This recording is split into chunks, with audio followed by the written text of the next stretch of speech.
What's up guys, welcome back to my channel Boxing News. Sa pag-uusapan natin ang mga balita sa boxing. Jake Paul vs Anthony Joshua kasado na at ang daring for weigh-in. Bago yan, huwag kakalimutan mag-like, mag-subscribe at i-hit ang notification bell button for more news and updates. So unahin muna natin kila Jake Paul vs Anthony Joshua. So kasado na ang laban ni na Jake Paul vs Anthony Joshua sa December 19 sa Kaseya Center sa Miami, Florida at ipapalabas ito sa Netflix. Ito ang unang pagbabalik ni Anthony Joshua matapos matalo at ma-knockout sa kamay ni Daniel Dubois noong September of last year. Dito sa laban na to, bigong makuha ni Anthony Joshua ang IBF heavyweight title na hawak dati ni Daniel Dubois.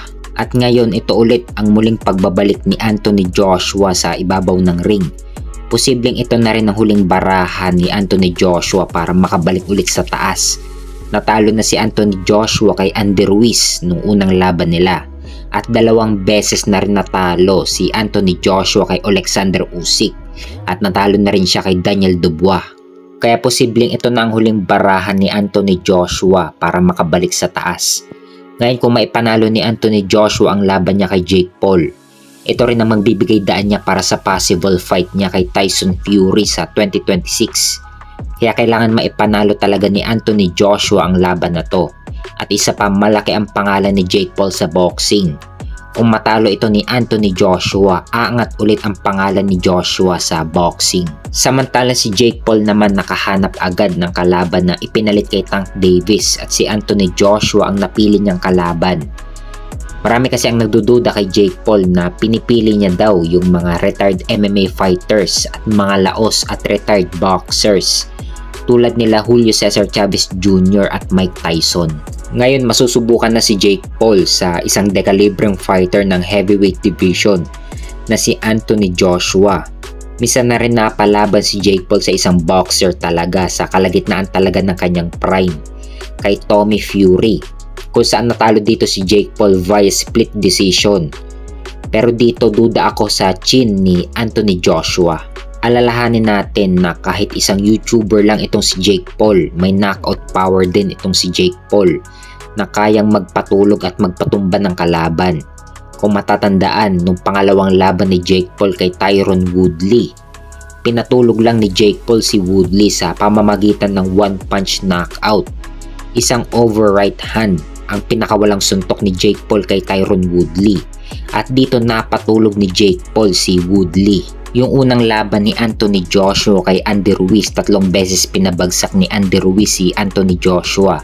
At sa laban naman ni Anthony Joshua kay Daniel Dubois, 4 na beses pinabagsak ni Dubois si Joshua. Kaya dito sa laban ni Anthony Joshua kay Jake Paul, kung magkamali si Joshua dito, may tulog talaga siya kay Jake Paul.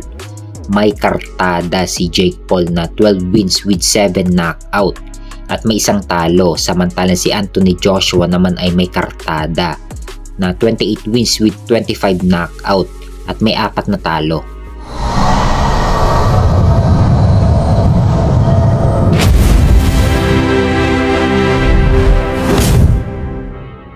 Sa kabilang banda naman ang daring for weigh-in.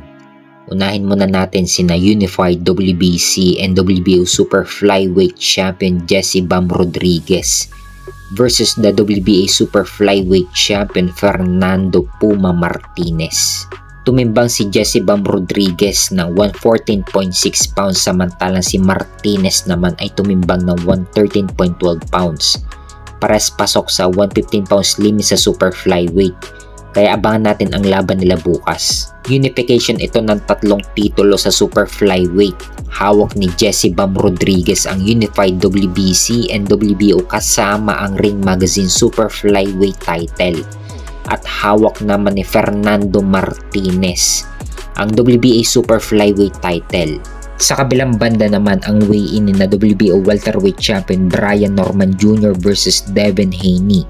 Tumimbang si Norman Jr. ng 146.12 pounds samantalang si Haney naman ay tumimbang na 146.6 pounds. Pares pasok sa 147 pounds limit sa welterweight. Kaya abangan natin ang laban nila bukas. Nakataya dyan ang WBO welterweight title na hawak ni Brian Norman Jr.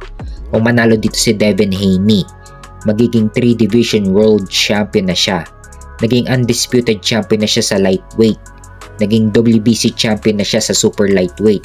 At ngayon naman susubukan niya maging champion ulit sa welterweight division. Sa kabilang banda naman ang lalaban sa main event ang weigh-in na WBC light heavyweight champion David Benavidez versus Anthony Yarde. Tumimbang si Benavidez ng 174.3 pounds samantalang si Anthony Yarde naman ay tumimbang na 173.9 pounds. Pares pasok sa 175 pounds limit sa light heavyweight. Kaya abangan natin ang laban nila bukas. Nakataya dyan ang WBC light heavyweight title na hawak ni David Benavidez. Ito ang kauna-unahang depensa niya sa kanyang titulo. Kaya abangan natin ang laban nila bukas.